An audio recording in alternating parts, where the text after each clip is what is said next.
Hello everyone, आज हम पढ़ेंगे चंद्रदेव से मेरी बातें राजेंद्र वाला घोष, जो कि बंग महिला के नाम से ज़्यादा प्रसिद्ध हैं। तो चंद्रदेव से मेरी बातें ये प्रकाशन 1904 में हुआ था, जो कि सरस्वती पत्रिका में हुआ था। ठीक है। और यह कहानी चंद्रदेव के को लिखे गए पत्र के रूप में लिखी गई है। किसको? चंद्रदेव को। ठीक है। जिसमें तत्कालीन गुलाम भारत की व्यवस्था और परिवेश पर व्यंग है। इम्पोर्टेंट लाइन है। क्या है ये? जिसमें तत्कालीन गुलाम भारत की व्यवस्था और परिवेश पर व्यंग है। यह कहानी चंद्रदेव को लिखे गए पत्र के रूप में लिखी गई है, जिसमें तत्कालीन गुलाम भारत की व्यवस्था और परिवेश पर व्यंग है। पत्रात्मक शैली है। पत्रात्मक शैली है। जैसे कि हम किसी को पत्र लिखते हैं तो उसी शैली में ये लिखी गई है। व्यंग्यात्मक है। लॉर्ड कर्जन पर व्यंग किया गया है। ठीक है, इंपॉर्टेंट है। व्यंग्यात्मक है, पत्रात्मक शैली है, और क्या है? तत्कालीन गुलाम भारत की व्यवस्था पर परिवेश। पात्र इसके क्या है? लेखिका एवं चंद्रदेव। सिर्फ पात्र कौन कौन है? एक लेखिका है और दूसरे हैं चंद्रदेव। ठीक है। और नेक्स्ट, चंद्रदेव से मेरी बातें। चंद्रदेव से मेरी बातें राजेंद्र वाला घोष मतलब बंग महिला। ओके, अब हम स्टार्ट करते हैं। भगवान चंद्रदेव आपके कमलवत एक मिनट भगवान चंद्रदेव आपके कमलवत कोमल चरणों में इस दासी का अनेक बार प्रणाम। आज मैं आपसे दो चार बातें करने की इच्छा रखती हूँ। जैसे कि हम किसी को पत्र लिखते हैं तो हम स्टार्टिंग किस तरह की गई यहाँ पे? आज मैं आपसे दो चार बातें करने की इच्छा रखती हूँ। देखो, सुनी अनसुनी सी मत करना। देखो, सुनी अनसुनी सी मत कर जाना। अपने बड़कपन की ओर ध्यान देना। अच्छा कहती हूँ, सुनो।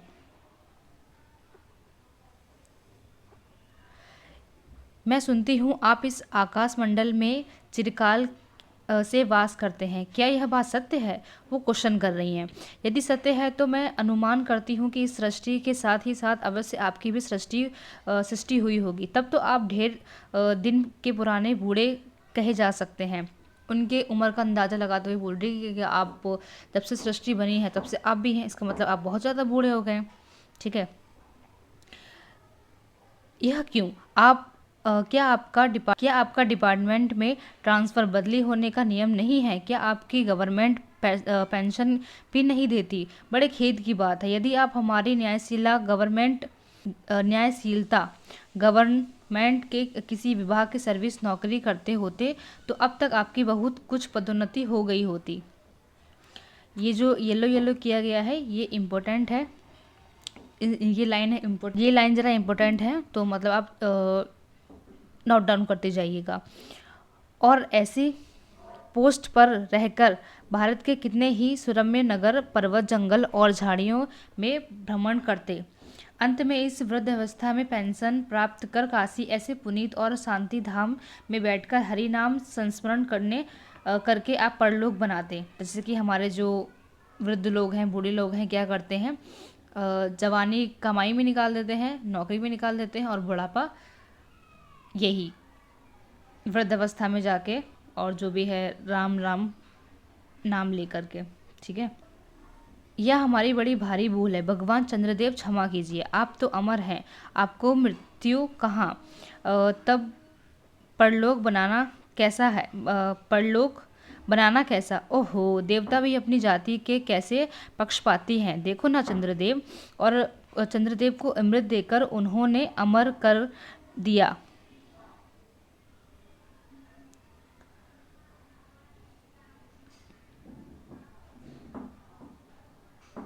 यदि मनुष्य होकर हमारे अंग्रेज अपने जाति वालों को पक्षपात करें तो आश्चर्य ही क्या।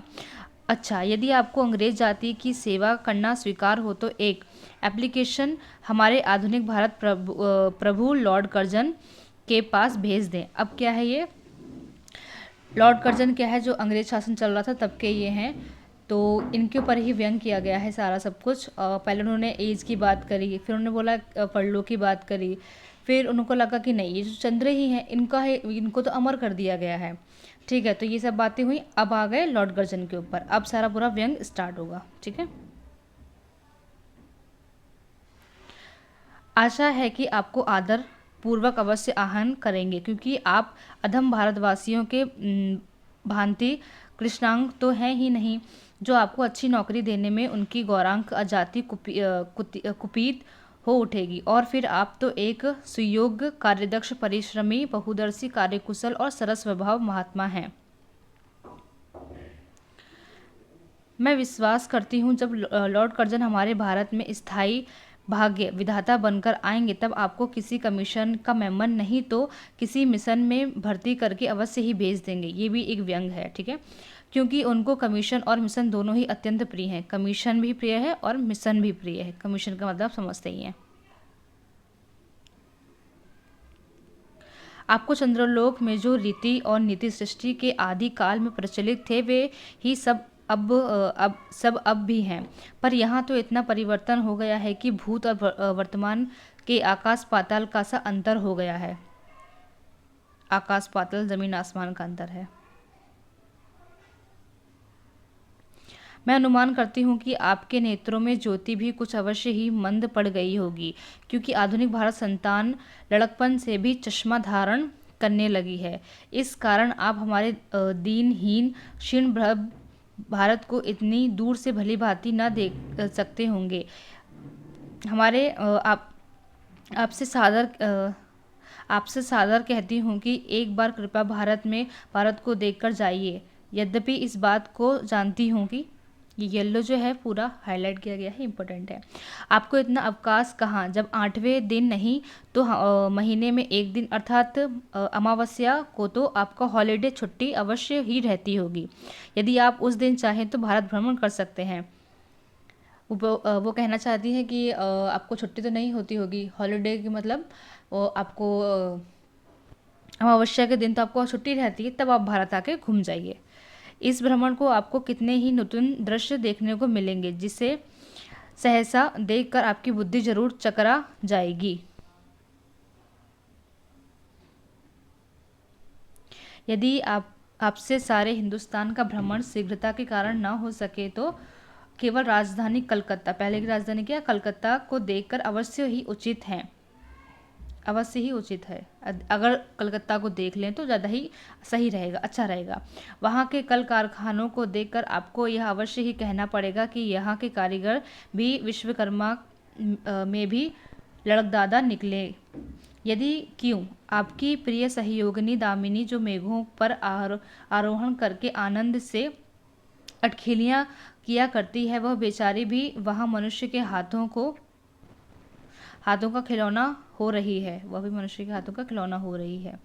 भगवान निषाधान, जिस समय आप अपनी निर्मल चंद्रिका को बटोर मेघमाला अथवा पर्वतों की ओट से सिंधु के गोद में जा सकते हैं, उस समय वही नीरद वासिनी विश्वमोहिनी सौदामिनी अपनी उज्ज्वल मूर्ति से आलोक प्रदान कर रात को दिन बना देती है।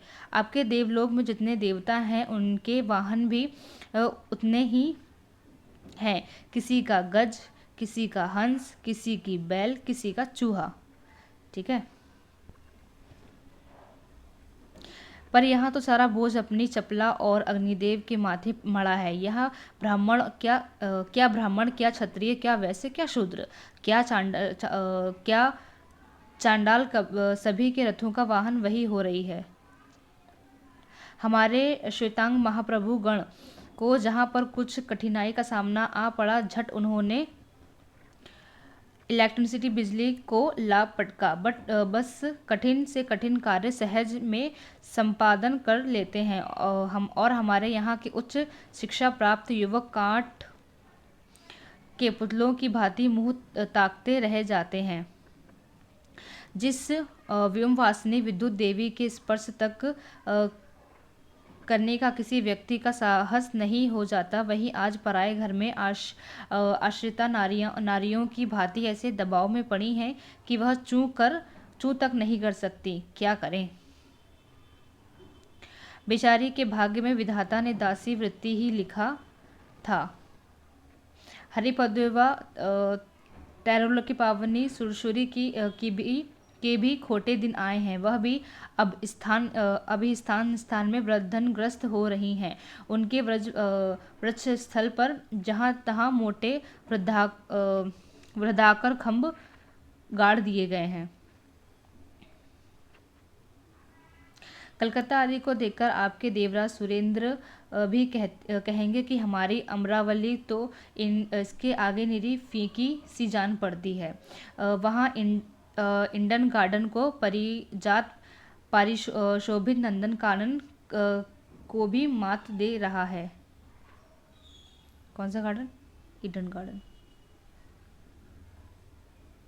वहाँ के विश्वविद्यालय के विश्वश्रेष्ठ पंडितों के विश्वव्यापिनी विद्या को देख कर वीणा पाणी सरस्वती देवी ने कहने लग जाएगी कि निसंदेह इस विद्या दिग्गजों की विद्या चमत्कारिणी है। वही के फोर्ट विलियम के फौजी सामान को देखकर आपके देव सेनापति कार्तिकेय बाबू के भी छक्के छूट जाएंगे, क्योंकि देव सेनापति महाशय देखने में खास बंगाली बाबू के से संजते हैं और उनका वाहन भी एक सुंदर मयूर है। अब जैसे कि आपको पता ही होगा कार्तिकेय का वाहन क्या था? मयूर। ठीक है।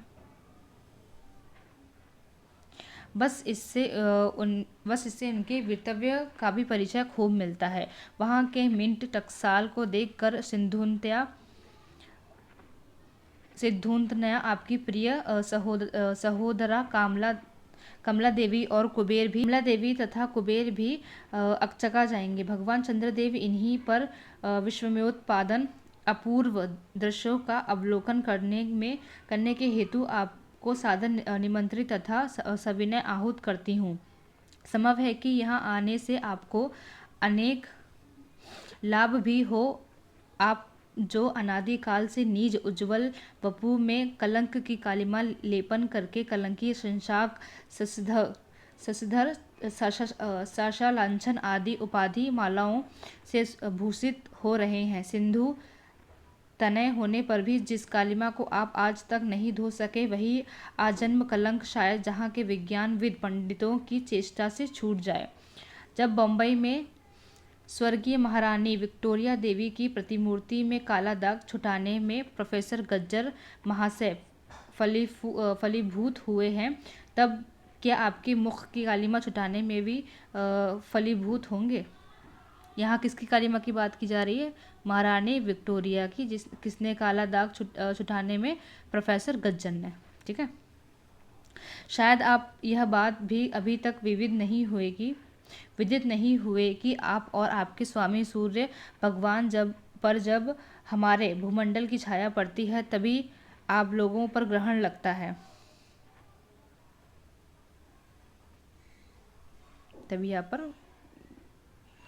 है। पर आपको तो अब तक वही पुराना विश्वास बना हुआ है कि जब कुटिल ग्रह राहु आपको निकल जाता है तभी ग्रहण होता है। पर ऐसा थोथा विश्वास करना आप लोगों की भारी भूल है। अतः हे देव, मैं विनय करती हूँ कि आप अपने हृदय से इस भ्रम को जड़ से उखाड़ कर फेंक दें। अब भारत में न तो आपके और न आपके स्वामी भुवन भास्कर सूर्य महाशय की ही वंशधरों का साम्राज्य है। अब भारत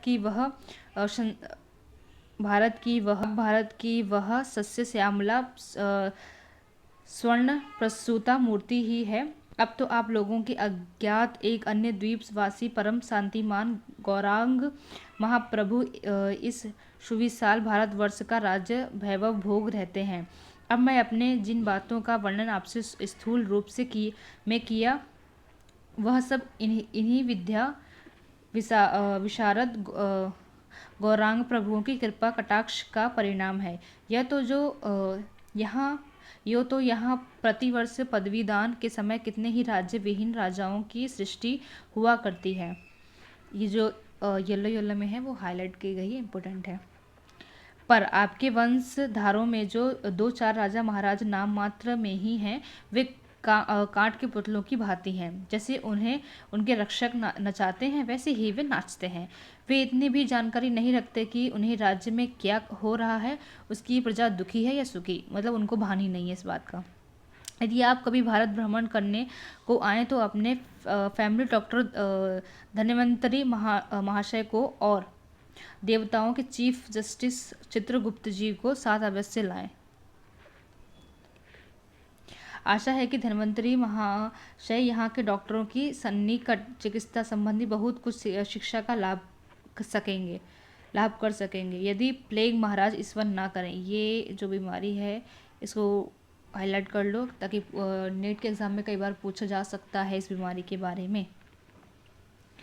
आपके चंद्रलोक या देवलोक में घुस पड़े तो वहाँ से उनको निकालना कुछ सहज बात न होगी। यदि जब चिकित्सा शास्त्र में बड़े बड़े पारदर्शी उन पर विजय नहीं हो पा सके, तब वहाँ आपके देवलोक में जड़ी बूटियों के प्रयोग से क्या होगा। यहाँ के इंडियन पिलन कोड की धाराओं को देखकर चित्रगुप्त जी महाराज अपने यहाँ की दृढ़ विधि कानून को बहुत कुछ सुधार सकते हैं। मतलब वो बता रही हमारे यहाँ ज़्यादा अच्छी है, आगे देखो। और यदि बोझ न हो तो यहाँ से वे 2-4 टाइप राइटर भी खरीद ले जाएं। जब प्लेग महाराज के अपार अनुग्रह से उनके ऑफिसर में कार्य की अधिकता होवे, तब उसे उनकी राइटर्स बिल्डिंग की राइटर्स के नाम में बहुत सी सुविधाएं और सहायता पहुंचेंगी। वे लोग तो 2 दिन का काम 2 घंटे में कर डालेंगे। मतलब यहाँ की तारीफ करके यहाँ पे ही व्यंग किया जा रहा है। अच्छा, अब मैं आपसे विदा होती हूँ। मैंने तो आपसे इतनी बातें कही, पर खेद है आपने उनके अनुकूल या प्रतिकूल एक बात का भी उत्तर ना दिया। वो जैसे कि अब ऐसा लग रहा है कि हम एक दूसरे से जैसे बातें करते हैं, तो ये ऐसा कह रही है कि सिर्फ मैं ही बोलती जा रही हूँ, आपकी तरफ से कोई आंसर ही नहीं आ रहा।